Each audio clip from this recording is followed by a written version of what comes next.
Hey guys, it's your favorite sisters with the Confessions of a Reluctant Caregiver podcast. On the show, you'll hear caregivers confessing the good, the bad, and the completely unexpected. You're guaranteed to relate, be inspired, lead with helpful tips and resources, and of course, laugh. Now, let's get to today's confession. Hey sister, good morning. Why, good morning. How are you doing? You know, I'm on the struggle bus, I'm going to tell you. You are struggling today. I feel like you're struggling today. What happened? Well, here's what happens. When technology fails you, the world falls apart. And so we're laughing about this. Our guest has been fantastic because my computer says 8:03. It is actually like 8:20 because my computer crashed this morning. Very, and my world has ended. Embarrassing. It is actually fairly embarrassing. I'm like, I texted her like 15 minutes ago. Yeah, that's exactly right. So I want to jump in. I mean, are you going to sing something? No, I think since we're all back in black. I mean, I could sing Back in Black. Back in Black. Sorry. You can tell I was born in the 70s. And so everybody's singing that. Now you're not going to be able to get Back in Black out of your head. If you don't know Back in Black, I'm so sorry. Jay, let's talk about who our guest is today. Let's just jump right into it. Rock star. I know. So today I'm super excited. We have Lori Rogers with us, and Lori is a caregiver of her adult son who is now 33. He was diagnosed with autism at 2.5 years old. Now she's taken the last 30 years of her caregiving journey to learn and to create some amazing organizations. And she now shares the practices that have shifted her approach to caregiving. Now what she says is that simple daily activities and mindset shifts attract a life-changing experience. But she also says that she's a recovering worrywart. And Lori, that I'm like so excited because I am a worrywart daily. I already told you that. So just turn it on. Whatever. JJ takes that on for Emily and myself. I will worry for everyone today. I know. So Lori, we are excited to have you here, and thank you so much for your patience. So we're ready. You guys are just a spark of fresh air. I love it. I love listening to you. Awesome. So let's talk about your family, because I know that you have a daughter. Let's talk about, we'll start. Natalie says you were born and then jump to the good part. So you were born. Tell us where you're from. Though. So tell me a little background. A background. Okay, so I grew up for the first 12 years of my life outside of New York City in Suffern, New York, and moved to, oh my gosh, we thought we were moving to the end of the world. We moved to north of Buffalo, New York, and to Youngstown, New York. So if you look at a map of New York State, because people always say there's nothing north of Buffalo. I'm like, well, pull out a map. Go to the top left corner of New York State, and there's a little town called Youngstown. It's on Lake Ontario. When I grew up, went to high school, junior high, and all that there. And I still have amazing, great friends. We just got back from our 45th high school reunion. It's just an amazing place to grow up. It's gorgeous. And near Niagara Falls, New York. So if you've never been there, it's quite beautiful. So that was, and I did grow up kind of a worrywart, and worried about getting my work done, getting my homework done, not getting into trouble, this, that, and the other thing. I mean, I had a lot of fun, but there was always that kind of background noise in my brain. You're like, be careful, or whatever, your ego trying to save you from death all the time or destruction and whatever. And I ended up going to college in Boston and was in college for 5 years. I got a master's in math. So I'm very black and white, logical thinking type person. And and then I went to New York. I got a job at Avon Products in New York City, lived there, married, had children, the whole thing. And when I became a mom in 1989, our daughter was born, and we moved back to Boston. So now I'm outside of Boston. And that's where we raised our children and our family. And when you're a mom, you're a caregiver per se, but you're just doing your mom thing. It's like easy peasy. When you have a typical kid, it's easy peasy. Right. Like that's the way I look at it. I mean, I'm sorry, moms. I know it's not easy. What I'm saying is when they're typical children, compared to one that has an autism diagnosis, it's easy in my view. And I'm generalizing, but whatever. Sorry about that. I don't mean it's easy every day. So, but there are more challenges, I guess I should say, when you have a child diagnosed with autism, especially when it happens in 1993. There's no internet. There's barely any research. How do you connect with other parents? How do you learn more? I remember I went to the library to get some books on it. There was nothing. And so we're talking, 31 years ago when he was diagnosed. And they didn't call it autism then. They called it pervasive developmental disorder. So try to find something on that. Nothing. So as the years went on and we dove right in, I think I had a day where I cried for a day.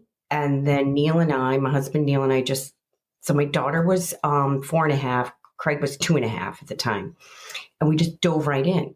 Okay, so I didn't think twice. We didn't think twice. We're like, what do we need to do to support him, get him healthier, do what we need to do?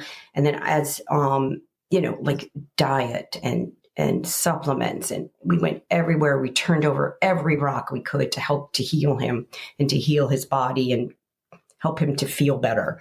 Every OT therapy, speech therapy, blah, blah, blah, blah, you name it, we did it. And can you imagine? I think back on it now. I'm like, oh my gosh, here I was, this worry board, kind of anxious about things. And then I've got this challenge. I don't even know, honestly, I don't know what you just do it. And because I had an amazing support system, Craig has amazing aunts and uncles, where he has a dad, and I have a husband that is supportive and just helped me and said, if I came in with a new idea, sure, let's go try that. So that's key, I think, to have that support team around you.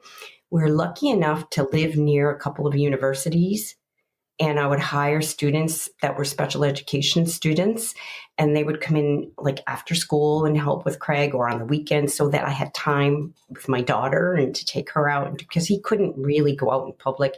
He just ran around and ran. He never sat still. So to have time with that other child was key as well.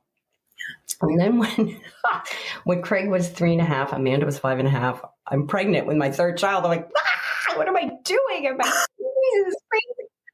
Oh my God. So I'm like, but Cam is an angel and he is just what Craig needed. It's just what our family needed. It's just what Craig needed, an annoying younger brother that treated him just like a regular sibling, pulled the remote control away from him, made him go outside and pitch to him and wiffle ball, made him, play with him. Like it was just the nudge Craig needed in a sibling. And he's awesome. Cam's awesome. He says to me, Mom, I know I wasn't planned. I said, Cam, just want you to know none of you kids were planned. Okay. So it's so great. Okay. So, Neil and I decided we weren't going to sit and moan and groan and live in victimhood. Believe me, there were days that I did, or I lived in victimhood or jealousy, or, oh my God, look at that 5-year-old. He's out there playing soccer. Craig couldn't. He couldn't. His body wouldn't let him, and I can talk about that later, but let him do the things he needed to do to participate in typical things, right? So, so yes, there were times when it was like, ugh, or lived in that world of, I would say, sorrow, maybe a little jealousy, that kind of thing. But then you just snap out of it and you say, no, okay, we're going to go on. Then there was hope. Oh, I'm going to go see this doctor. I'm going to go try that therapy, and then you grab onto a little bit of hope that he can get better and he can start talking and he can do this and that and the other thing. And then we had our two typical children on either end that were doing fabulous and growing and just doing fun things. And Craig came along, and we just brought him to baseball games or soccer games or, flourishing things that our other two kids were doing. And we started, when Craig was 3.5, we started I guess you would call it it was a 501c3 called Parents Assisting Special Educators. And it was a way for PACE. We called it PASE. So it was a way for us to give back. And what we did was it was like a PTO for special needs programs. So we raised money for the special needs teachers or OTs or speech therapists in the school districts for national, like our surrounding communities. We raised the money. The teachers or OTs or PTs or whatever would write in, like literally write us letters. Because again, remember the internet? It's like, yeah, no, not really yet. And request things. Actually, there was email then. So I guess so in 1994, 95, I think there was the internet. Yes. The beginning. Yeah, the beginnings, right? And they would request things like Velcro for their communication boards, or mats where the kids could sit, or a beanbag chair so the kid could sit and be scrunched in a beanbag chair. One of the first things we did was we created a sensory integration room in the preschool Craig was in. So we bought the swings, the ball pit, the bean table, all the things that you needed for sensory integration. It's a part of an OT. And now every school in Nashua has a sensory integration room in their school. So it was so important to the therapy of these kids to feel where their body is in space, you know. So PACE lasted his years through high school. And once he left high school, you know, we walked away from it because we went on to the adult world. And so that was a way for us to connect with other parents, show his teachers and therapists that we were here for you. We're part of the team. We weren't, I mean, yes, we asked for things for Craig for sure. You know, we did, but we're part of the team too. We're giving back. So it was a two-way street instead of a one-way street. And, you know, it was, you know, up and down through his years because you're like, oh my gosh, he's not doing that. Oh my gosh, he's not doing that. And it's, you know, that kind of sorrow. It was kind of sorrow, I would say. You know, you thought you were having a child that was going to be doing this and they're over here doing this. And that takes some time to grieve. You know, guys, I think we're going to take a quick break and we'll be right back. I don't know about you, but my inbox is always cluttered with useless emails. But there's one I always open, the Confessions of a Reluctant Caregiver newsletter. You may say, Natalie, what makes yours so special? Well, I'm biased, but don't just take my word for it. Here's what our subscribers say they love. First, it comes once per month, and you can read it in under 5 minutes. Next, you'll find amazing tips and resources to use in your everyday life. And who doesn't love a recommendation? These sisters do, which is why we share sister-approved products and discount links to save you time and money. And of course, you're first to know about the upcoming month's confessions. Just like our show, you're guaranteed to relate, be inspired, leave with helpful tips and resources, and of course, laugh. Go to our website, confessionsofareluctantcaregiver.com, to sign up for our newsletter today. Hey, everybody. So we are back, and I got a question for Lori. This is an important question. Lori, you have brothers and sisters, I think, or sisters. Where are you in the birth order? My brother is the oldest, and I'm the oldest daughter. So there's my brother, me, and then 2 more girls, my sisters. That's always important. We like to ask that because I'm the oldest, and your attributes sounded something like the oldest. The math, the worry, all that. I was like, she's got to be the oldest. So very close. I mean, you have an older brother. He doesn't really count. Right. So I want to kind of like I know our listeners are kind of like, were JJ and Natalie there for that first 12 minutes? Because honestly, you're like laying out this story about all these things are going on. And I'm sitting there and I'm like, and then what happened? But I have some questions though. Mm-hmm. Because the part that I missed, there's like 3 questions actually that I have. Like first, what was the first signs? Because if you're thinking about, and I'm familiar, again, working in the mental health field, and I've worked with children on the spectrum. It absolutely was pervasive developmental delay, which is like this broad, giant bucket of diagnosis, and what we like to call like a mood disorder, like NOS, which is not otherwise specified, which is code for I don't know. PDD was the I'm not really sure. So what were the first signs as a parent that you're like, this is a little off? And was the diagnosis something that was easy for you to get? Because at some point you switch over. And I agree with you when you said, I'm not trying to downplay our parents with everyday normal kids. Like, let's just be real. We're speaking kind of plainly. Let's be friends. Yeah. But when you have a child that has special needs, whether it's a chronic illness, a complex illness, or a disability, whatnot, that is a different level of doctor's appointments, follow-up, training, because you start to get training at this point. Like, there's not a lot of parent training. Well, I say when I do presentations about my top 10 things I would suggest parents do with a diagnosis today, I say you become a speech therapist, an OT, a PT. Oh, and don't forget you're a mom too. And and you have 2 other kids or 3 other kids and you're a mom to them too. You become a taxi driver because you're going to appointments and therapies and things like that. You become this thing, something you never thought you would learn and do. Amazing on so many levels, but overwhelming at the same time. Yes. Yeah. So our first signs that something wasn't right is he wasn't talking by like 18 months, 19, 20 months. And our pediatrician said, oh, it's okay. His older sister's talking for him and this, that, and the other thing. It's like, all right, well, I'm not really happy with that answer. So then I went to see a speech therapist at our local hospital. This is at about 2 years old. And she said, I think there's something going on here. There's some kind of a developmental delay. He's not even playing with these toys correctly. Well, Neil and I were so offended and upset. We were like, she's crazy. That can't be true. Wow, wow, wow. So it took us like 4 months later to see, okay, other things are going on.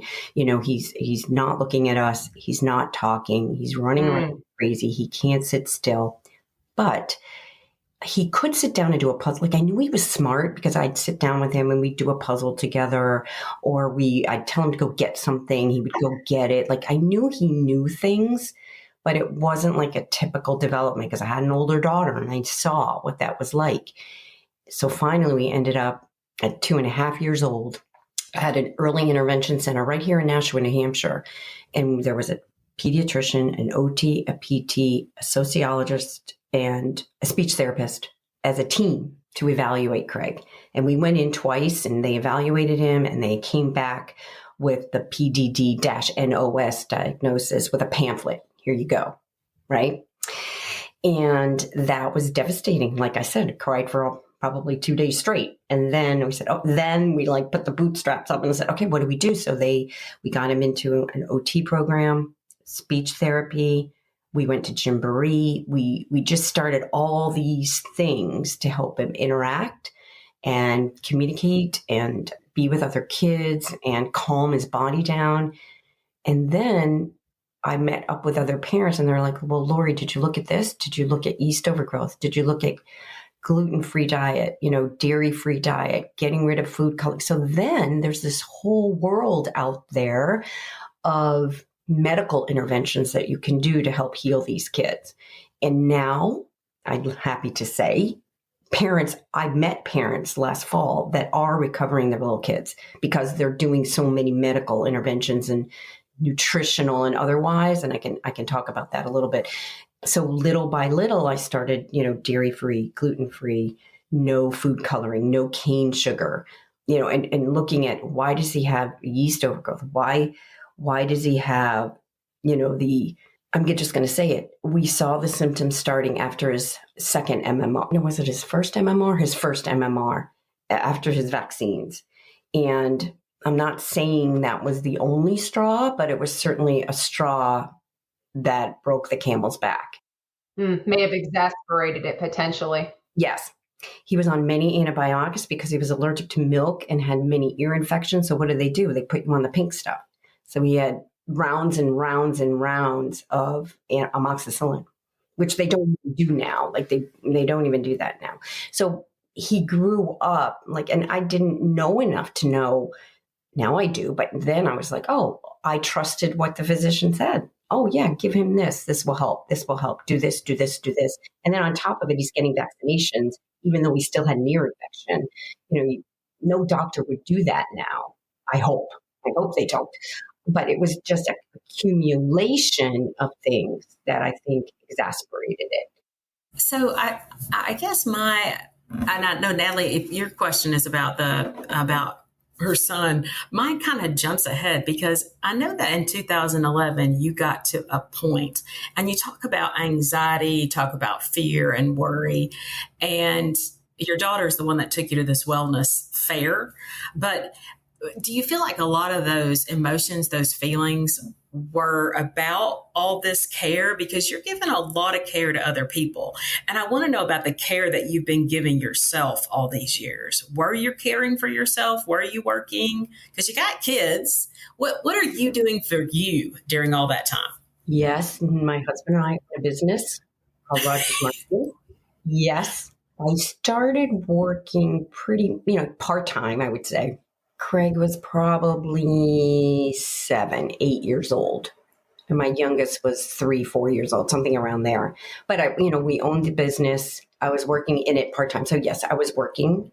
The nice thing about owning your own business is that it gives you the freedom to go back and forth to appointments, to be in your other child's school when you need to be. And so I was, we were in sales, so it was easy to do that. I didn't have a boss over my head. But for the first few years of his life, I wasn't working. I was home, 100% of the time. And self-care. I did work out almost, let me think. I didn't even know what that word was. I don't even think anyone even said it back in the 90s or early 2000s.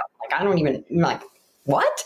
So I think what I did do was I had friends. I had fun with my friends. I did work out. Neil would take us away. He had a plan. Every quarter, we'd get away for the weekend, no matter what chaos was happening. We would get out of the house. And like I said, we had those students, or my niece would come up, or my sister, or someone would come and stay with the kids and for the weekend, and we would get away. So he knew we needed that respite. So he was smart enough to do that. But as far as, and I would go on girls' trips and I would get away. I knew I needed to do that, but it didn't call it that. It just sort of just happened that way. Now it's much different. But then you were talking about 2011. Yes, Craig was transitioning out of high school, which is a whole nother ball of wax when you're going into the adult world. It's crazy because there's not much going on out there. Cam's doing great. My youngest son was doing great. My daughter was home because she was hurt at college. She played lacrosse in college and she got hurt on the field. So she was home recovering from her injury. And remember, we had that recession back then. You may be too young to remember that, but we did. I remember. And our business was okay. Our business was tanking. And I'm like, so we're like, oh my gosh, it was just like craziness. So she took us I had to drive her to the wellness fair because she couldn't drive because of her injury. I'm like, okay. And I'm walking around and I'm looking at these booths and people are talking about you create your reality with your thoughts and your words and your beliefs. And, this stream of wellness is always coming to you. Are you letting it in or not? Are you aware? I was like, what? What are you talking about? I was very black and white, like I said, math, brain, it didn't make any sense to me. So I grabbed some books. We went to a presentation or two and I met with some people and I read the books and it's like, wait a minute, all I have to do is change what I'm saying and thinking every day, right? Because I'm thinking, oh my God, I'm never going to sell anything. Oh my gosh, our suppliers are just going to bail on us. Oh my gosh, we're never going to have any more clients. Oh my gosh, we're never going to find a thing for Craig to do every day. Da, da, da, da, da. Oh my gosh, Amanda's never going to get better. Da, da, da, da, da. So if you can nip those in the bud, and what I would do is get a little Post-it note. And when that negative thought this is initially what I did in 2011, 2012, and I would write that story a different way. There's plenty for everyone, including me. Craigie is healthy and well and whole. And I would flip it and I'd put those sticky notes up in my office and try and tell a new story, a new perspective.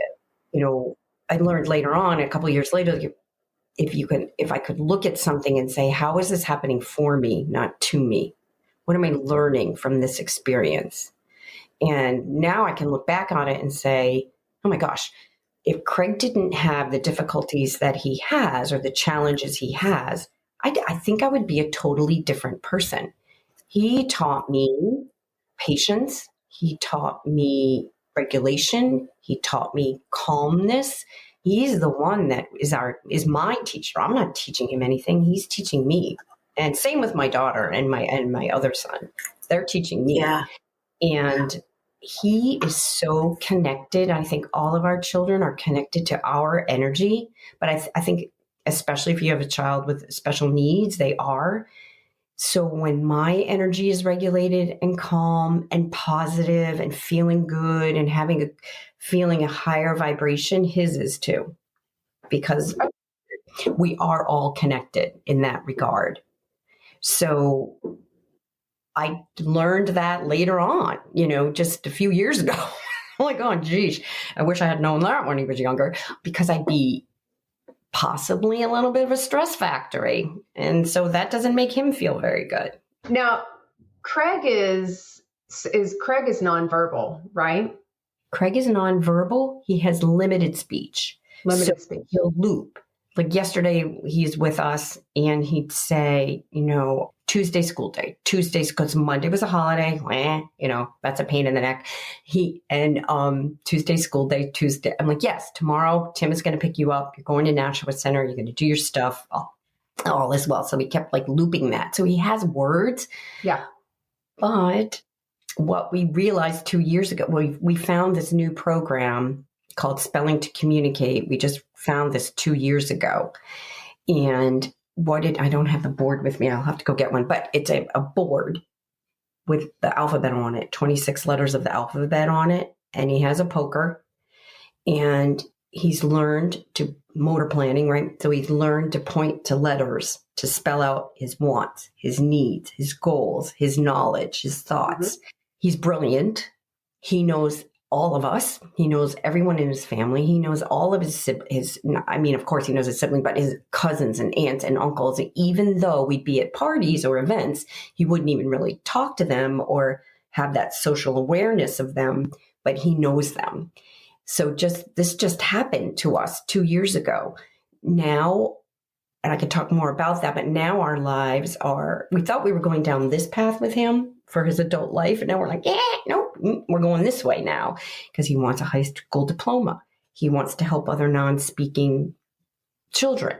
He just started an Instagram account where he's talking about apraxia and in his intelligence and love. And he talks about living in this silence for 30 years. I lived in silence for 30 years. Okay, take it back, 31. He was 31 when we found this program. And it's been a game changer for us. And I really do believe if I wasn't in this place of positivity and a higher vibration and feeling better and better every day, the ideas wouldn't have flown to me. And actually, they came in twice to us before. The universe is knocking me over the head twice. Neil and I, someone mentioned the book Underestimated to us by Jamie and JB Handley. And we get the book, open the box, and it says Underestimated, an autism miracle. And I went, oh, no, not another one, not another path, not another road, not another disappointment, not another whatever, right? Right. And I put the book aside on the coffee table. And I didn't even open it. 6 months later, I met with a new functional medicine doctor to help Craig with his health and his healing and all. And she goes, I sat down, got my notebook ready. And she says, Lori, you've read Underestimated, right? I'm like, ah. So I said, I'll go home and read it tonight. And I did. And it's the story of a dad and I think at the time, Jamie was 18 years old.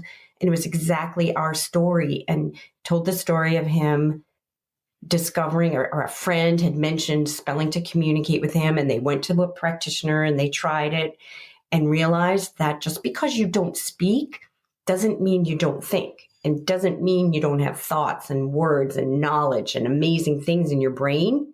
It's just that your motor cortex isn't working. So you can't do this, but the words and the knowledge are all still there. So for Craig now, he spells out, I am not autistic. I said, okay, bud, well, something's happening here. What do you want to be called? Like, I don't know. He goes, I am human and I have apraxia. So he calls himself human and I have apraxia. So apraxia, if you look that up, is when, the signals are going from your motor cortex to your mouth to help you, your brain knows what it wants you to do, but the signal's getting messed up.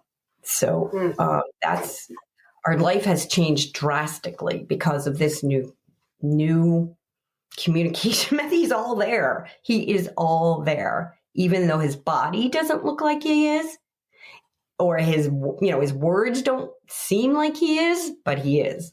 It's amazing. We're going to take a break and we'll be right back. Do you love to listen to podcasts? So do we. And these sisters are excited to support our fellow sister in care, Nicole Will, host of Navigating the World with Your Aging Loved One. As former guests ourselves, we love how Nicole explores the world of aging and care.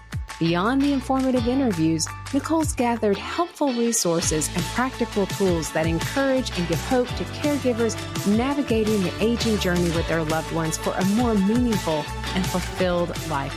You can find Nicole wherever you download your favorite podcast or go to her website, www.willgather.com.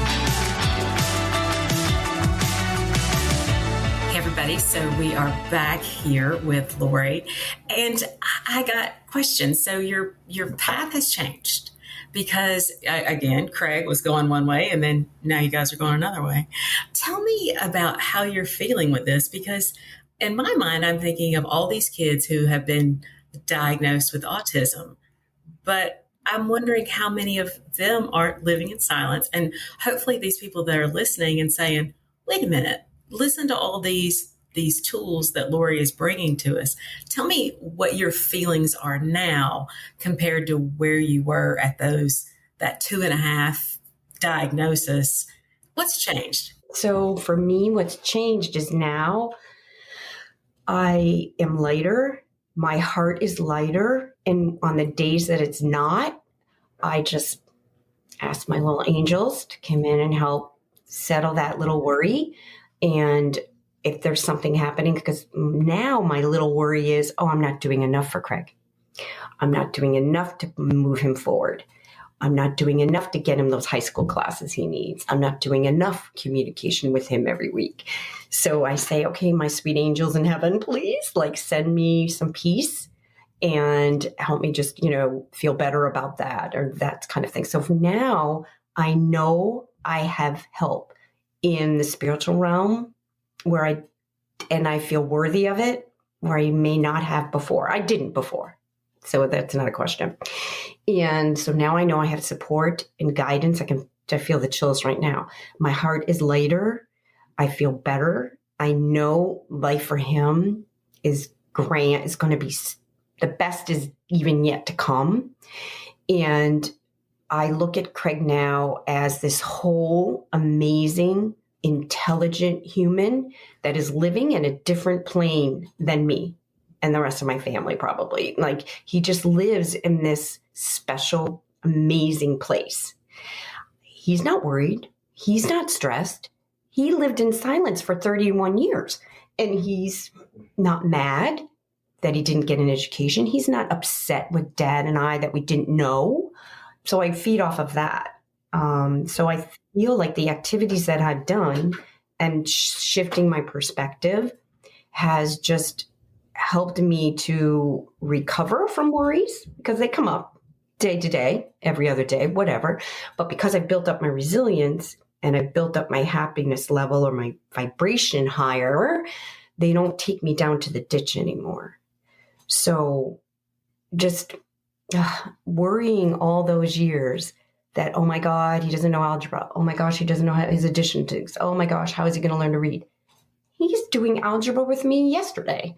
He knew it all along, and I worried for no reason, right? Oh gosh, worried for so many years for no reason when it was all in there.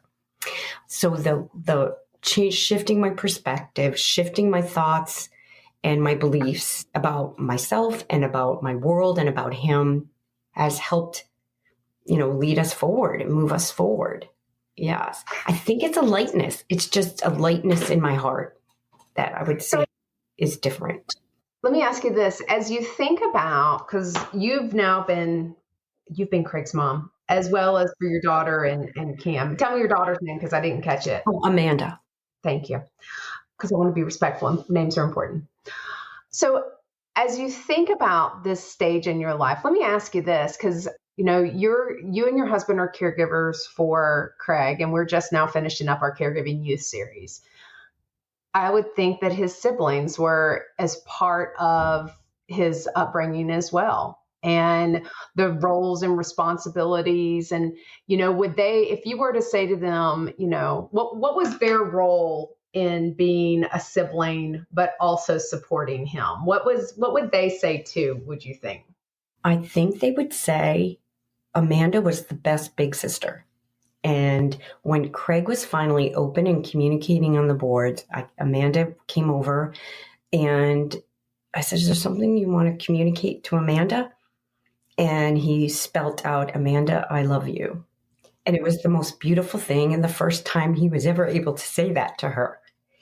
Eve, because growing up, she was an amazing, nurturing big sister, but she didn't get that back from him because he didn't know how to show that, or his body wouldn't let him show it. He may have wanted to, but he couldn't show it himself. So for her to hear that, same with Cam. He said the same thing to Cam. So Cam would ask, Craig, what was one of the, what was your favorite activity to do with me? And Craig spelled out Tickle Run. And it was this game they had where they would tickle each other and chase each other. And it was just, even though he could never tell Cam that as a young person, he can now on the boards. So they played a pivotal role, and they still do, in his life, and just treated him as a typical kid, treated him as a typical brother. They were very patient with him, even though, and I'm sure it must have been hard for them to not get that feedback from him back to them growing up. But now they are getting that back from him. So they were amazing siblings. So as you think about his future, this is, I think, the one thing that I think most parents of children with disabilities always worry about the most is who will take care of Craig and planning for him. And is that something that you as a family talk about openly? And this is what the plan is. This is how we're doing it. Because we talk a lot about with caregiving. A lot of families don't talk about the finances, what's going to happen next. This is where you know what I mean? Especially for him as because he does have some different abilities. And how does he interact in the world? Because I very much hear you as you are the mama bear, Lori. You are the mama bear for him. So what is how have you all planned? Because I think this is what a lot of listeners would be like, I want to hear about that. So he's 33 now. He spelled out to me, I want to live with friends that I can communicate with. I'm like, okay, cool. And in New Hampshire right now, the model is enhanced family care. So you live with another family and they get a stipend. And so he has moved to 10 minutes from us down the road, and he lives with Roland and Evelyn, who he loves, and lives with them.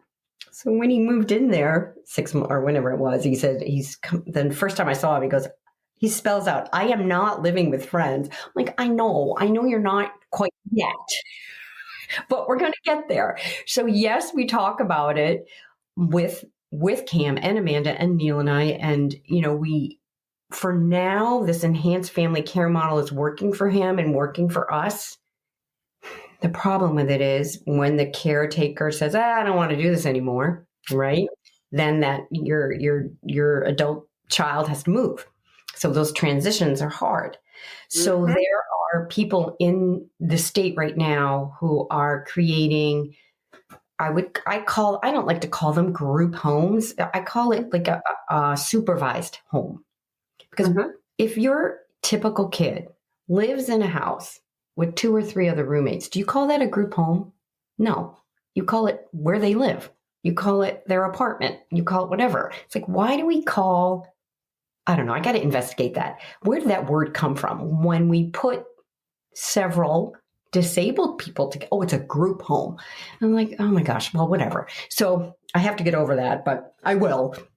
I'm just wondering, why do we call it that? So in New Hampshire right now, there's these amazing organizations of parents and their adult children, disabled children that are differently abled kids that are looking at putting together houses where 2, 3, 4, maybe up to 12 can live and forever. So it's that forever piece we're missing. We're missing that right now. And we know that. So is that an option for Craig? Sure. It could be in the future. Yes, right now he's really happy where he's at, but it's not forever. And that's always been our thing. It's like, but yes, thanks, New Hampshire. This is amazing. This is not a forever answer for anyone. So let's get better at this. And there are other states in the country that are doing some beautiful, I don't know if you know, Jenny McCarthy and this doctor, I forget the doctor's name. They're raising money to create this amazing space in Tennessee where there's apartments and homes, and then caregivers can live there too, in and out, on and off, not on and off, but you have a rotating schedule, so you're not always living there. And they're creating this model, and I forget what it's called, but if you look it up, it's out there in Tennessee right now. So I think we know in this community that we need a different choice, a better choice than moving kids from house to house to house.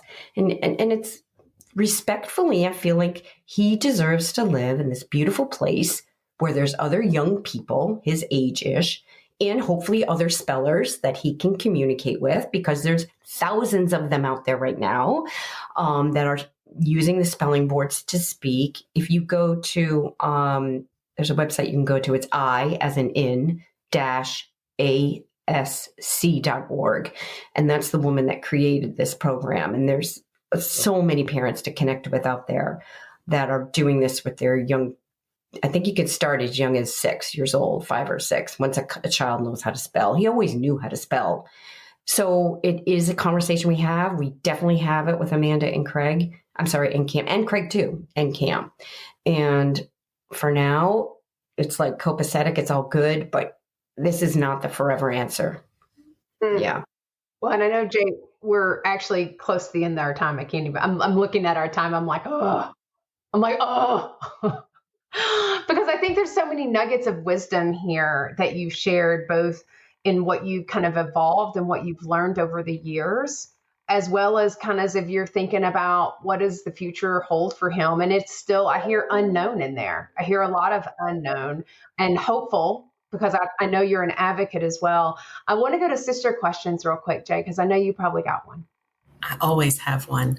So, and I want to make sure that we'll post the information about the Spelling to Communicate, because what I love about your story, Lori, is that when I start the introduction and you feel that mode of, okay, Lori has a son and he has autism. And that's usually the way the story starts. And it's like, oh, but yours is like, oh my gosh, it's fantastic that look at where your story has gone.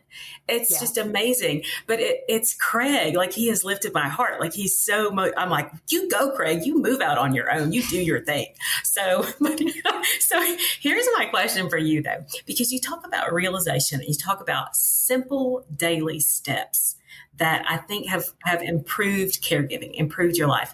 If you had just a couple simple steps that you could share with someone that we're out here when we're struggling, because caregiving is hard. You understand that. It's a hot mess sometimes, Give me a couple simple steps that would get us going, that would get us moving in a good direction.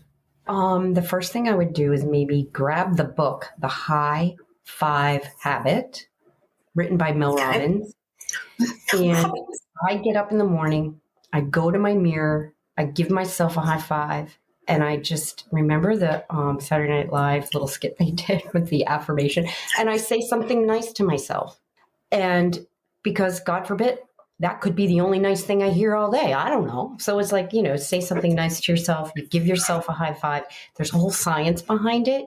And now I have Craig's direct support people do it with him. I'm like, when you pick him up, you give him a high five and tell him how great a day it's going to be. So I like to impress on that. I grab my journal. I write down 3 things that I appreciate, training my brain to look for things all day to appreciate, as opposed, because our brain is wired to look for things of danger. That's how we're wired. So we want to kind of rewire that brain to look for things of appreciation. This morning, I appreciated so much that Craig did a podcast. He has an Instagram account now. It's Craig_speaks. And he spelled out his caption for his post yesterday. And so I really appreciated that we did that together. And he was so happy and smiling, and appreciated his trainer yesterday that came to get him to go out training, exercise and training with him and things like that. Or just, I appreciate this hot cup of coffee this morning. It could be anything, but you're training your brain to look for good things. I think about the next thing I do, and this is all in about, 15 minutes. It's not like it's, hours. I think about something the day before that made me laugh or smile or made me feel good. I write it down. I think about it, and guess what? All those good feelings come back into your body, and your brain doesn't know if it's happening right now or if it happened yesterday. It doesn't know. So it gets all that good energy and those good chemicals moving around your body again, right? And then I meditate for 5 minutes, and I think about, and then I take about 5 or 6 minutes, and I pray, and I talk to my teams of my angels up there and my spirits in the spirit world. And I say, okay, guys, today I have this podcast I'm going to be on. I expect you all to, I give you permission to come in and help me with that and my communication skills and that kind of thing. Or, if I have an appointment with Craig, all right, team, let's send in some good communication today between Craig and I, and good regulation between he and I. So there's many things that I teach that I do to help raise my own vibration and my own positivity level. I think the most important thing for me was the shift in my perspective, because our perspective of our world estimates 90% of our happiness level. So how I perceive things. So let's say Craig's having a bad day and he's in the ditch and it's going rough. And like you said, it's a hot mess. So where does your heart go? Where does your stomach go? It goes down there too. So what I try to do on those days is now I have this resilience to rise back up faster and quicker. It's not that you don't feel it. It's not that you don't have the emotion. Sure, you feel it, address it, acknowledge it. I'm aware of it, but I'm going to let this pass because you know what? I know tomorrow's going to be better. I know that if my energy is higher and softer and calmer, his will be too. And I know he's going through this because of a shift in a caretaker or a shift in his direct support person or a shift in his schedule. And it's okay. And though I don't let those events take me down to the ditch anymore like they used to. I go down a few notches, but I'm able to come back up because and that builds resilience. It's exactly that. I mean, you're building everything I've heard you say, whether it be I like the high five habit. I've read that. And we love Mel Robbins. Journaling, meditation, praying, a shift in perspective. It's all super intentional though. And it's all things that are probably in isolation are 5 to 10 minutes max. And so if you couldn't do all those things in the morning, you could sprinkle them throughout your day even as well. Mm-hmm. And it's what I'm thinking. So for people who are like, gosh, that sounds like a ton of stuff that I have to do. I think I'd rather just sleep in. I'm like, actually, you can still do them. You don't have to be rigid in how you do them. And I think it's our rigidity that can really actually make it even more stressful to us because we're like, I have to get this done because make sure that with doing these things that are truly self-care strategies for yourself, that they don't become an obligation that is just another task for you to check the box. That would be my concern. Yes, you don't want them to stress you out. That's not right. Like, that's not the point. It just so happens that now I'm at a point in my life where I don't have children at home. Believe me, I think about having 3 or 4 kids at home, and then you get up and your day just starts, and here we are, we're going back to school. Yes, how does that young mom or that young caregiver or that young dad find that 15 minutes? And maybe when you're in line waiting to drop off your child at school, you think about something that was so wonderful yesterday, right? Okay. Or you have your journal with you all the time in your purse and you just pull it out. Oh, and you're sitting there waiting for something, or you're in line at the grocery store. Oh, I really appreciate this, cashier. She's happy. She's smiling at me. You don't. Now, I'm just a little OCD that way. So yes, I do it in the morning, but I don't have young kids in the morning anymore that I have to get out the door.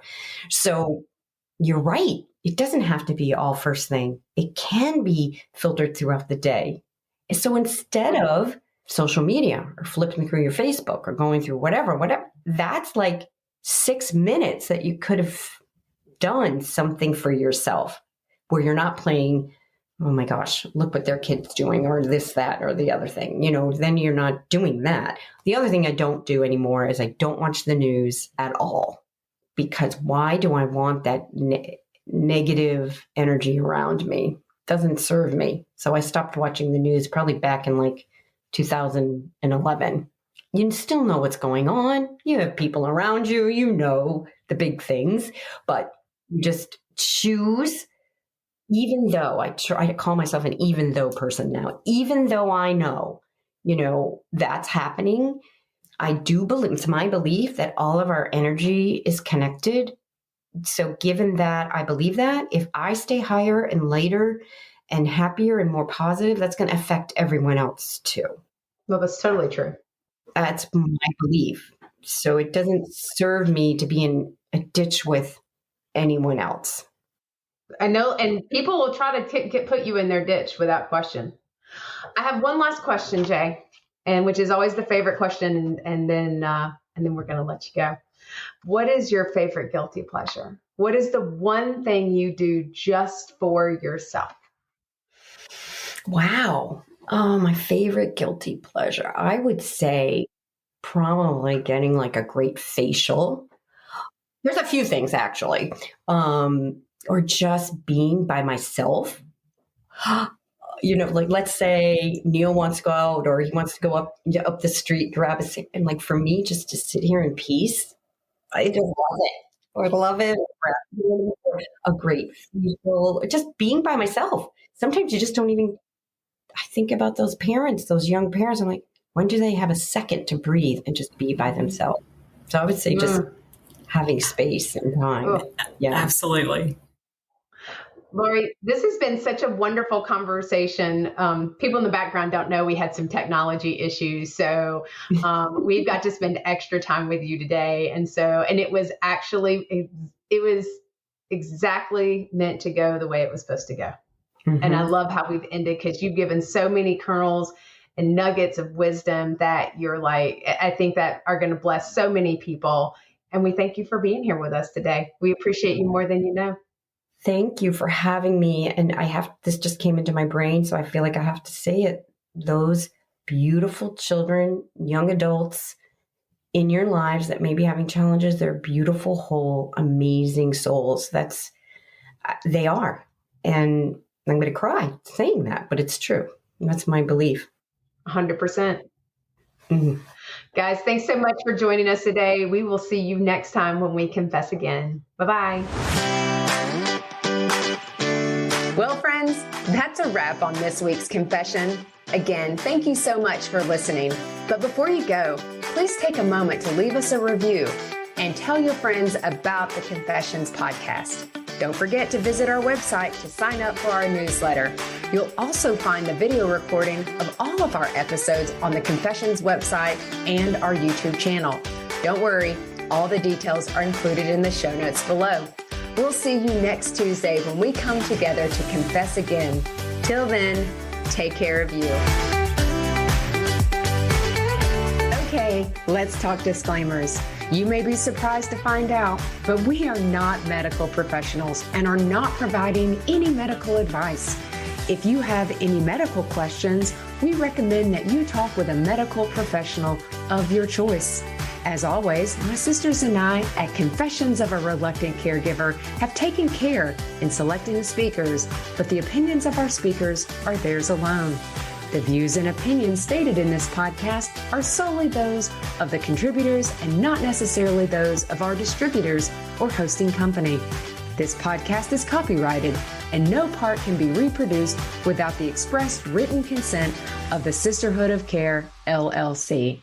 Thank you for listening to the Confessions of a Reluctant Caregiver podcast.